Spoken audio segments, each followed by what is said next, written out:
All right, the North Melbourne side of things is Jeff Walsh was conspicuously there at training today, casting an eye over the team in the role that he's been employed to do for the board. David Noble, who's experienced a lot in his football journey in all sorts of different positions, he seems stoic and unfazed.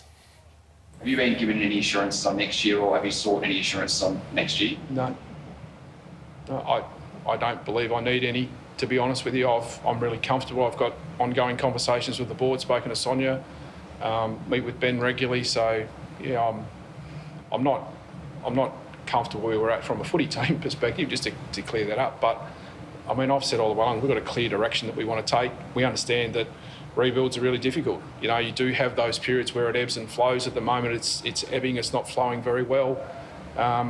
And, yeah, they're difficult periods. So you just need to be united and stay together and stay to the plan. Wasn't overly surprising. No, I certainly didn't feel threatened, and welcome the opportunity just to continue to make us get better, to be honest. It's a great line, that. It was a really good line. This is an opportunity if we can come in and make us better. I thought he was really stoked today. So you watched all of that live? Yeah, I watched all of that live, and I said he spoke really well. I don't think underneath he's as stoic as what he portrayed, but that's a different thing. There's a public. He's the coach of the North Melbourne football team. He got appointed last year. They had a rubbish year last year. It's worse this year. They've won 5 games, they've drawn 1, and they've lost 30. They're into a rebuild. And they bring in Jeff Walsh, who I said I've written tomorrow. Jared, I told you I was going to write a piece about David Noble and North Melbourne, so I've written it for tomorrow. He's an advisor to the board, or he's an assassin for the board, and we'll find out in 4 weeks' time. He's not assessing Benamafio. Did you know that? So it's the football department review to It's start a with? mandate is the football department right now, OK? So that's what he's concentrating on. So just for a second, Jared, this is the last thing I'll say on this. You're trying to coach, which is hard enough as it is if you've got a good team and you're playing well. You've got a team that's not performing, and you've got a guy who potentially is going to put his thumb up or thumb down to you like Caesar, to the board, sitting behind you for the next 4 weeks.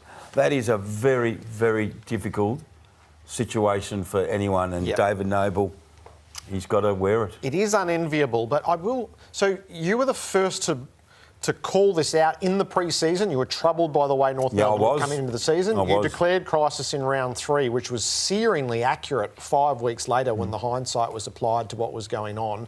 And then the night that the recruiters all walked, we felt they were a mess. Like, if that's not the trigger for a review, for a systems check, I don't know what would be. That was how long ago? 4 weeks ago. But it dates... But your canny eye saw it in the pre-season. I saw it in the pre-season when they got beaten by 106 points.